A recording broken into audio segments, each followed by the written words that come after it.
اعوذ باللہ من الشیطان الرجیم، بسم اللہ الرحمن الرحیم۔ السلام علیکم میرے پیارے ساتھیوں، کیسے ہیں آپ؟ امید ہے ٹھیک ہوں گے۔ میں بس ابھی ادھر نماز پڑھ رہی تھی، وہ جائے نماز بچھا ہوا ہے، اور پھر اس کے بعد جا کے لیٹنے لگی تھی تو ایک بات یاد آ گئی، میں نے کہا چلو یہ بات کر لیتی ہوں۔ آج نا میں اسٹیٹس لگاتی ہوں، میرے دوستوں کو پتہ ہے مزے مزے کے اسٹیٹس ہوتے ہیں، تو میں نے اسٹیٹس لگایا تھا کہ مجھے ایک نئی زندگی چاہیے، یہ والی مجھ سے خراب ہو گئی ہے۔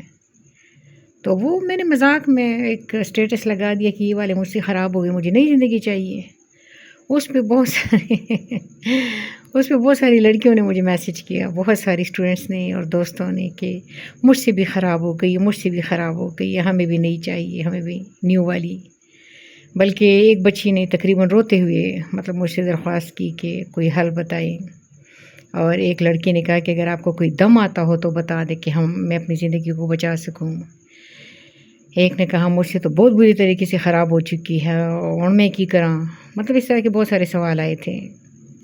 تو وہ جو مذاق میں ہونے والی بات ہے وہ تھوڑی سی سیریس ہو گئی، اس نے مجھے بھی سیریس کر لیا۔ بہرحال حضرت بابا بلے شاہ رحمۃ اللہ علیہ فرماتے ہیں نا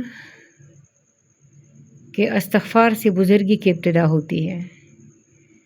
تم استغفار کرو نا، ایک دفعہ استغفر اللہ ربی من کل ذنب ما اتوب الیہ، تو اس سے بزرگی کی ابتدا ہو گئی، بشرط یہ کہ تم اپنی غلطیوں کو دہراؤ نہیں۔ اصل میں ہمارا مسئلہ ہے کہ ہم اپنی غلطیوں کو دہراتے رہتے ہیں۔ وہ پچھلے دنوں میں اور میرا بیٹا ہم کھانا کھا رہے تھے، تو اس نے کہا کہ ہاں مما، مجھے ایسے لگتا ہے کہ جیسے کوئی کام ہو وہ پہلے بھی ہو چکا ہو، وہ فلاں ڈھمکان چیزیں کچھ دہرائی جا رہی ہیں۔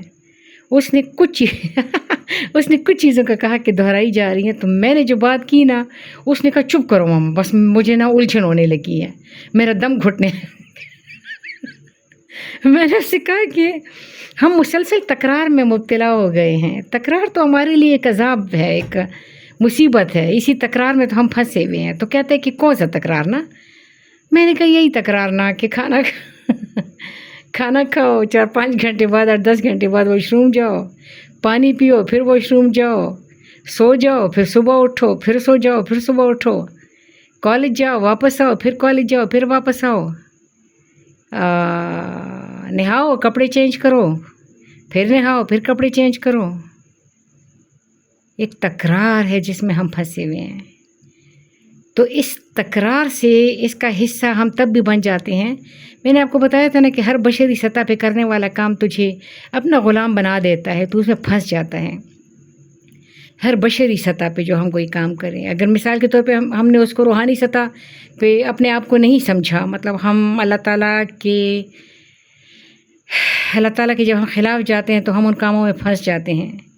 وہ ہمارے لیے نا ایک تکرار بن جاتا ہے، ایک صورت اختیار کر لیتے ہیں، اور ہم اس کو کرتے رہتے ہیں۔ اس تکرار کو توڑنا ہوتا ہے، اس تکرار سے نکلنا ہوتا ہے، اس کا کوئی اور اپائے ڈھونڈنا ہوتا ہے۔ یہ میں ایک اور ٹاپک کی طرف نکل رہی ہوں۔ بہرحال بات یہ ہے کہ اگر یہ والی زندگی مجھ سے خراب ہو گئی ہے، تو فرام دس لمحے میں یہ کہہ سکتی ہوں کہ اس کے بعد والی جو ربانیاں ہیں وہ یہ والی نہیں ہوگی۔ استغفار سے بزرگی کی ابتدا ہوتی ہے۔ لمحہ موجود میں اتنی شدید طاقت ہے کہ اس لمحہ موجود میں تم اپنے پرانے والے پن کو، اپنے پرانے والے معاملات کو بیک جنبش قلم ختم کرو، اور ایک نیا سٹارٹ لو، ایک نئی سٹارٹ لو۔ یہ جو نیا سٹارٹ ہے یہ نئی زندگی ہے۔ نئی زندگی ہمیں کوئی اور لا کے نہیں دے گا، اس میں ہمیں کوئی مزہ بھی نہیں آ رہا کہ میں دوبارہ جو ہے وہ کسی ماں کے وجود میں 9 مہینے گزاروں اور پیدا ہو جاؤں اور پھر وہاں سے نہیں۔ میں تو چاہتی ہوں کہ میں اسی شعور میں ایک نئی ابتدا کر لوں۔ تو اس شعور کے اندر وہ نئی ابتدا یہ ہے کہ لمحہ موجود کی طاقت کو سمجھیں، اس لمحہ موجود سے جو پرانا ہمارا معاملہ ہے اس کو ختم کریں، ایک نئی زندگی شروع کریں۔ میں بھی کرتی ہوں، تم بھی کرو، ریکلیم کریں اپنی لائف کو، اور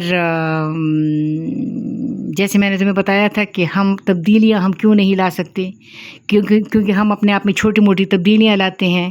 ہماری شخصیت ہوتی ہے مکمل جامع اور بڑی، ہماری بڑی جامع شخصیت ہماری چھوٹی موٹی تبدیلیوں کو کھا جاتی ہے ہماری شخصیت. تو اس کا حل یہ ہے کہ اپنی شخصیت کو مکمل طور پہ یہ جس طرح میں ہوں اس کو سائڈ پہ کر کے نا ایک نیا پن لے آؤں، ایک نئی ربانیہ، ایک نئی رضیہ، ایک نیا ساگر. تو اللہ تعالیٰ خوش رکھے، لمحہ موجود کی طاقت کو سمجھیں. چھوٹی سی بات تھی، جن دوستوں نے سوال کیا تھا ان تک میں بھی بھیج دوں گی.